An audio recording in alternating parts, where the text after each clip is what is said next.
cut them off from their people together with all who follow him in prostituting themselves to Molech. Yeah. It's like, whoa, you do not want to mess with false gods and idols. Keeping these rules shouldn't be, oh, because I have to. It should be, no, this is my act of worship to keep it because you are my God and I am your son. Welcome to the Bible in 1 Year podcast, brought to you by two Brits and aBible. Today is day 38, and we're going to be covering Leviticus 19, 20, and 21. In Leviticus 19, the Lord tells Moses man's laws regarding many subjects. In Leviticus 20, the Lord tells Moses laws and penalties regarding Molech, mediums and spirits, and several others. And in Leviticus 21, the Lord tells Moses laws for priests and high priests and their interactions with others. Beauty, mate.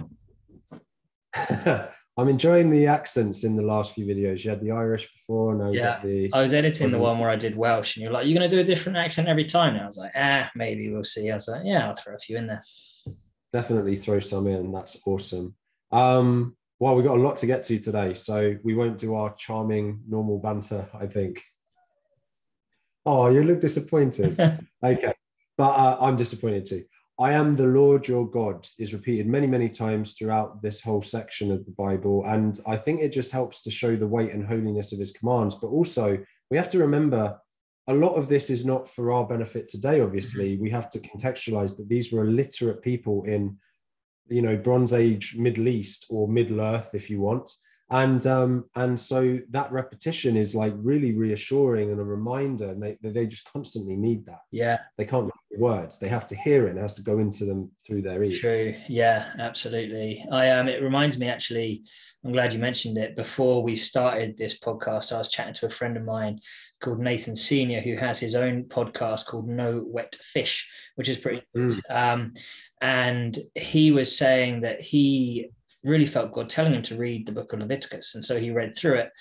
Not the most exciting book in the world. And he finished it and he felt God saying, no, read it again. So he read through it again. And then he finished it a second time and God was like, no, read it again. And so he's reading through it a third time. And eventually he said that he just really noticed how it's saying exactly that. I am the Lord your God and you are my people. You are my people. I am the Lord your God. I am the Lord your God. You are my people, over and over again. And it just hit him that he's doing this because we are his and he is ours. He has ownership of us. He cares for us. He loves for us, and we should love him and care for him. Keeping these rules shouldn't be, oh, because I have to. It should be, no, this is my act of worship to keep this because you are my God and I am your son. And it took him 3 times reading through to get the message, apparently. But yeah, love that. So true. Just hearing it again and again and again. Sometimes we need to make it stick, for them hearing it and for Nathan reading it 3 times. Yeah, no, I think that's absolutely amazing. I love the idea that he was told 3rd time's the charm as well, right? Yeah. Love that. There's so much wisdom as well. This is my 2nd time reading it through, not in a row, obviously, but Nathan's an absolute hero for that. But I'm noticing so much more. I've said this in a few of the podcasts lately, there's a lot of wisdom in here that I just love. So Leviticus 19:18, right? Do not seek revenge or bear a grudge against anyone among your neighbors, but love your neighbor as yourself. I am the Lord. That's a perfect nugget from what Jesus then comes to say. Yes. And when we took, obviously Jesus literally says, I'm the completion and fulfillment of the Old Testament. I'm not here to completely abolish it. I'm here to fulfill it. He's literally this is what, 1,000 years plus before Jesus, something like that. And don't know, maybe above our pay grade, but it's a long time before. And there's a direct link, and this is good advice for anyone at any time, right? For sure. I love that. For sure. And then just one more quick, do not use dishonest, we got a lot to get through. Do not use dishonest standards when measuring length, weight, or quantity. I feel like that applies not only to literally physically measuring things out correctly if you're trading with people and stuff, but you can use that as symbolic of be honest with everyone, be honest with your family, your friends, your neighbors, the foreigners, the sojourners, whatever. Yeah, absolutely. It's great. Absolutely. It's so true, and it's so good. And honestly, I think you will often end up being not rewarded by God. That's probably the wrong term, because that makes it sound like it's through our own deeds. But the amount of times I've seen people whose business prosper because of, or people just are honest and true to God. There's actually the toy store, The Entertainer.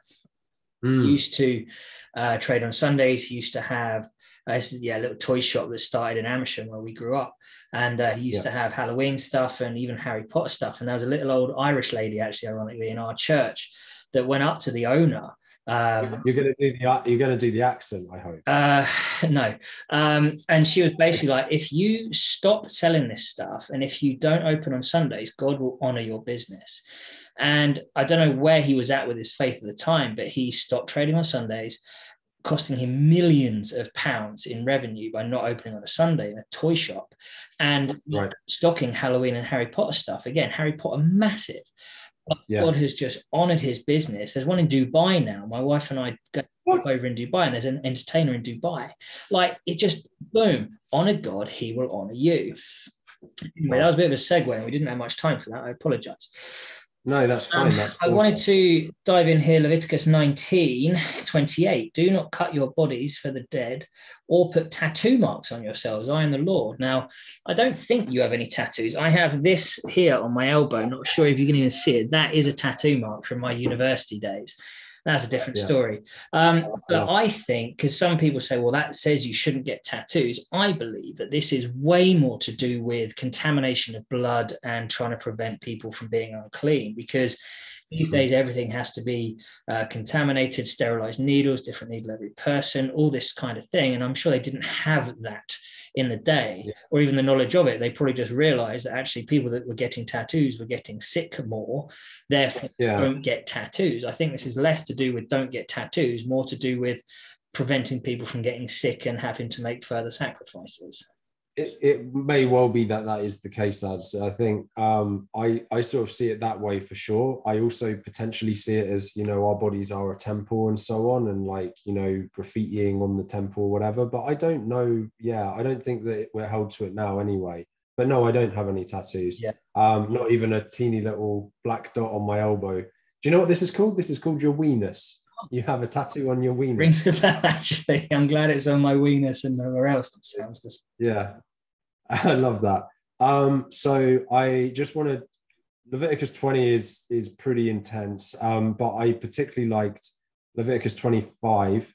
I myself, so God talking here, of course, I myself will set my face against him and his family and will cut them off from their people together with all who follow him in prostituting themselves to Molech. It's like, whoa, you do not want to mess with false gods and idols, and particularly Molech, which I think was to do with child sacrifice as well, and all this stuff. It's like, there are lots of punishments and precautions and discipline in these chapters, but that in particular stands out as like, this is a line you will not cross. And if you do, I am coming down with all my wrath. And there's so much in there that says, like, if you do this, and this, like abusing the Sabbath, blaspheming, idolatry, you will be stoned to death. And it's like, you're not messing around.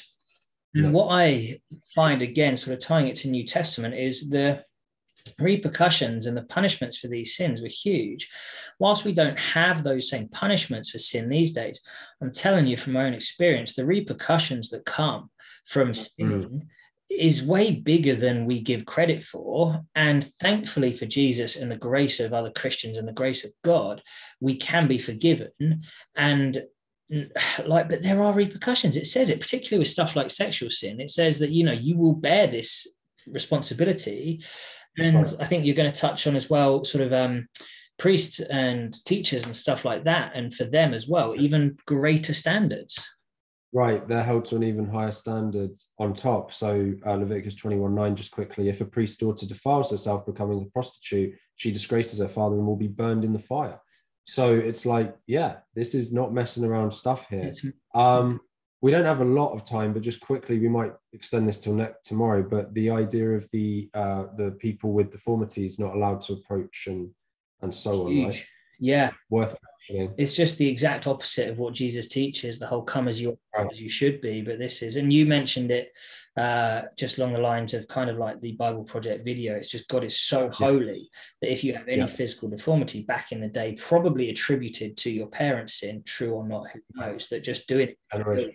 So yeah, maybe we'll mention it more tomorrow. Anyway, appreciate you. Thanks for listening. Any questions, visit the Facebook page, 2 Brits and a Bible. Or please consider liking and subscribing to help spread the word of God.